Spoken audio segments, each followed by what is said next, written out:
counting what DeMarcus Cousins is going to do on this team. But if they lose 2 or 3 of those 5 players, everything is open season in the NBA.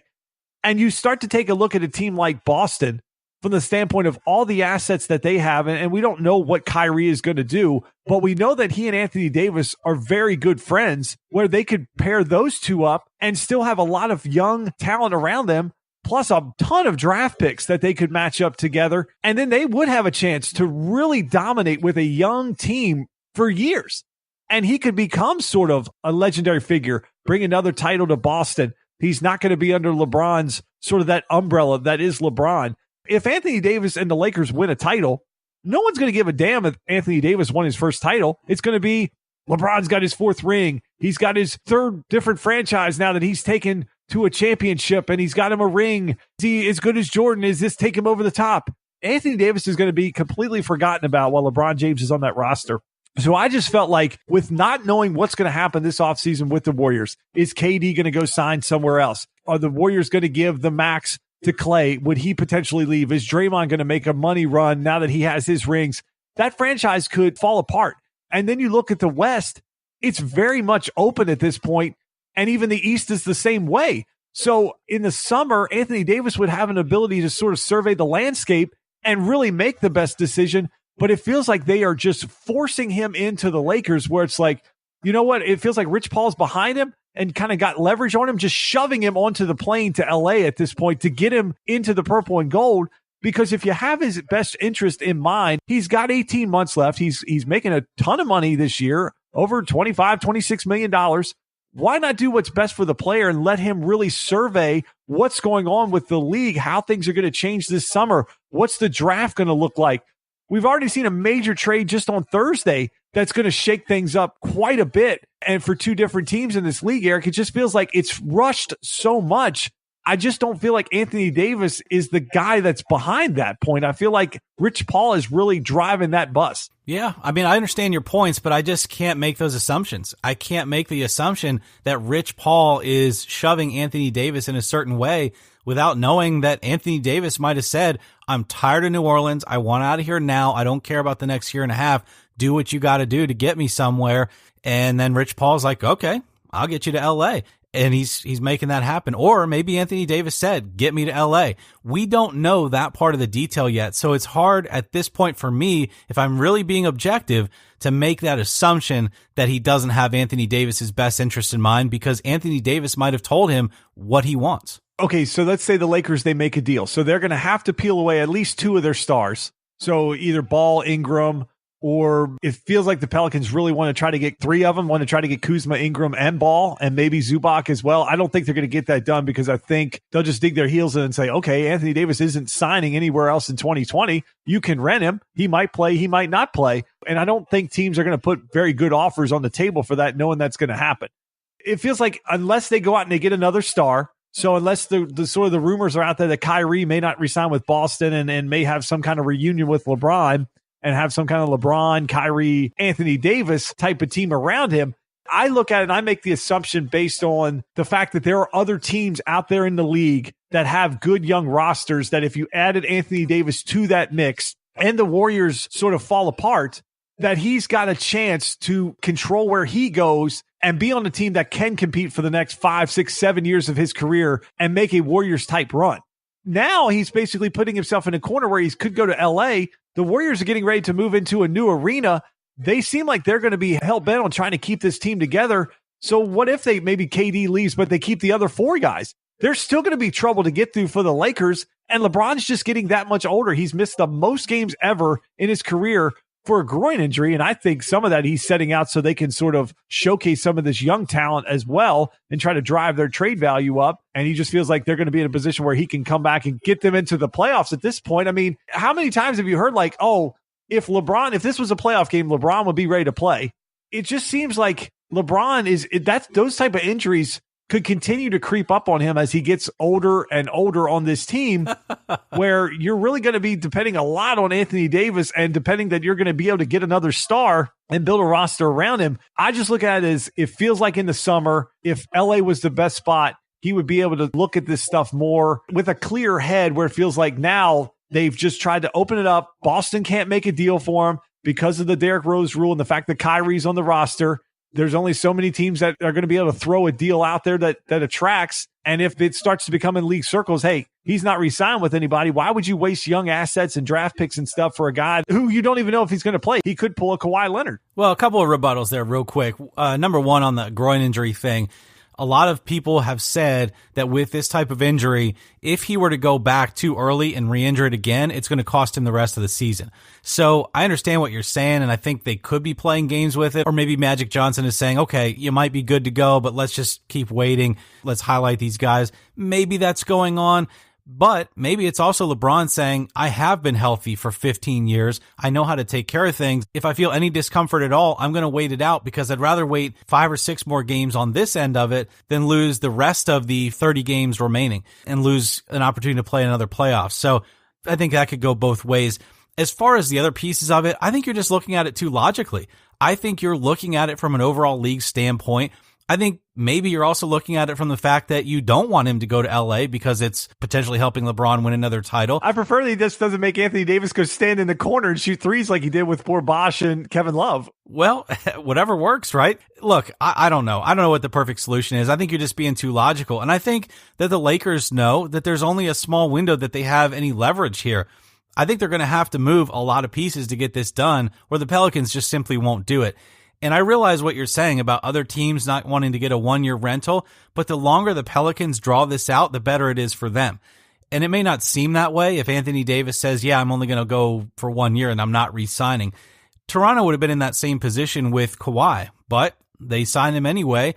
They gave up DeRozan, and they're making a run toward the top seed in the East. But you're looking at it from his end saying, well, he will have more options in the summer. He's still under contract. It's not his choice. The Pelicans could get to the summer and say, we're trading you to the Suns for Booker and the rest of their roster. He's not going to dictate that come summer. So I think for the Pelicans, they're in a dangerous spot here, but I'm not willing to say that Rich Paul isn't taking Anthony Davis's best interest in mind if he's trying to drive the situation, because the longer this goes, the leverage is not Davis's, it's actually the Pelicans. Well, yeah, if I'm the Pelicans, I'm taking my time on this move. I feel like if he plays that card, he's only signing with LA. And what I mean is, if he gets to the summer, if he really wants to win, is the premise of my point. If he really wants to be on the best situation going forward, he would survey the landscape, because Boston has the assets to make a deal that could blow the Pelicans away. He could go there, and who knows what combination those guys could come up with, because Boston has so many assets both on the roster and in future draft picks that they could put something together. They might even be able to eat a Solomon Hill type of contract, something like that, where they could be a very attractive team. But if he limits himself to only LA, and that's the only team they want to play with, if I was the Pelicans and the Lakers don't want to make me a decent deal, I just sit on him then for 2 years, or sit on him at least till next year's trade deadline and make the Lakers sweat.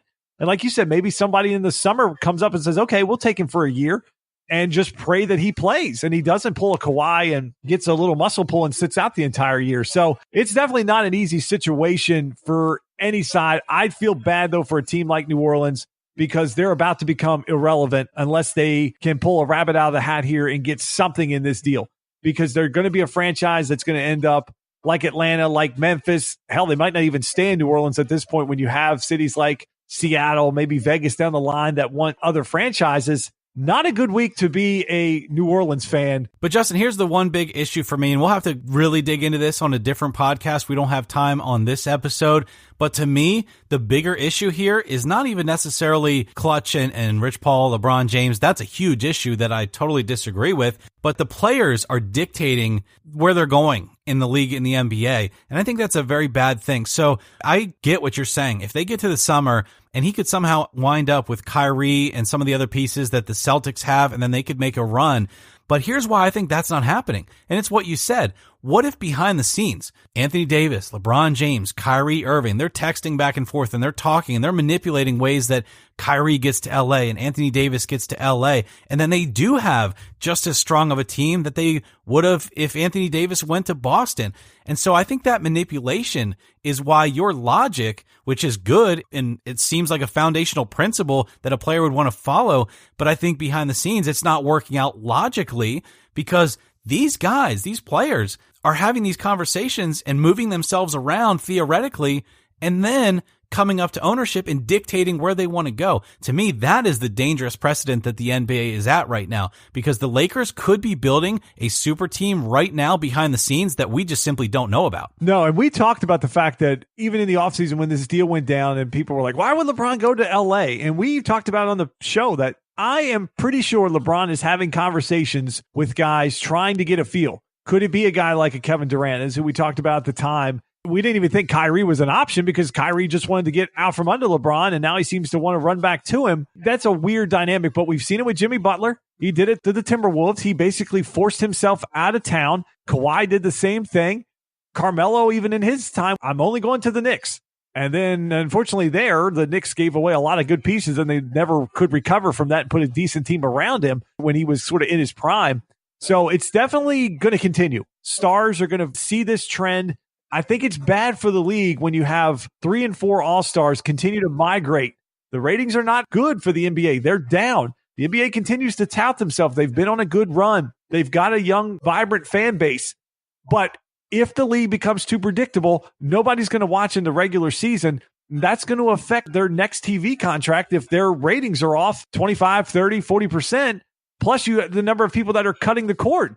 Something to definitely keep an eye on with the league. Will they make any adjustments to the CBA? Yeah, because if they end up with Kyrie, Anthony Davis, and LeBron in LA, and then like they did in Miami when they brought in Ray Allen and Mike Miller and those guys to fill the cracks, if they do that in LA and then they go on to win 2 or 3 championships in the next 4 or 5 years, then it would be hard to say that Anthony Davis's best interests weren't at play. And so those are the things I'm saying from my end, is we just don't know what kind of things are going on behind the scenes. Maybe Rich Paul has Anthony Davis's best interest in mind in terms of he's going to become a champion in this league 3 or 4 times over in a big market. That is his best interest. All right, Eric, let's talk about the deal that went down that kind of just came out of nowhere.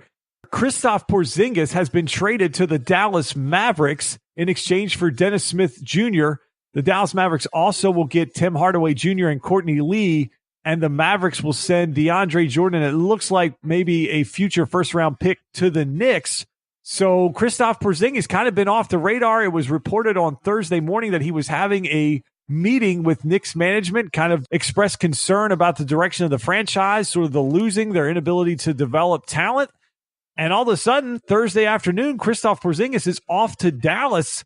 Eric, this is another young star in the league. He's been hurt, been sort of off the radar, but he's a guy that got the nickname of the unicorn because of his unique set of skills, 7-footer that can step out and shoot, can get it on the block, can really do a lot. Looked like he was going to be the cornerstone for this Knicks franchise, and now he's gone for Dennis Smith Jr. and basically shedding some bad contracts. So did the Knicks get enough for Kristaps Porzingis? Wow. Yeah. I mean, this one, like you said, it really came out of left field. And I think there's a couple of ways that we want to look at this. Obviously, out of the two of us, I've said it before, you are the salary guru. You are the one that's going to know financially how this makes sense, how the pieces fit together. And I think there's nothing negative intended by this as far as Porzingis is concerned. And what I mean by that is I don't think the Knicks are saying, well, he's going to come back from this ACL and he's going to be absolutely awful for the rest of his career. But I do think there's some associated risk there that he is a 7-footer coming off of a knee injury, and there is some unknown. So if we can shed, as we being the Knicks, can shed huge contracts, Tim Hardaway Jr., where we can free up multi-millions of dollars under the cap and move a guy like Porzingis by getting a guy like Dennis Smith Jr. back, who's not the greatest of all, but he's a piece, then we've got a lot of space to go out, make some moves next year, and we've got the money to do it.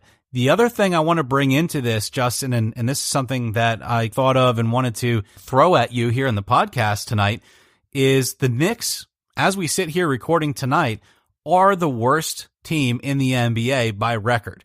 They are 10-40, 26 and a half games behind the Milwaukee Bucks in the East. So could they tank and potentially be in line to have a lottery chance at Zion?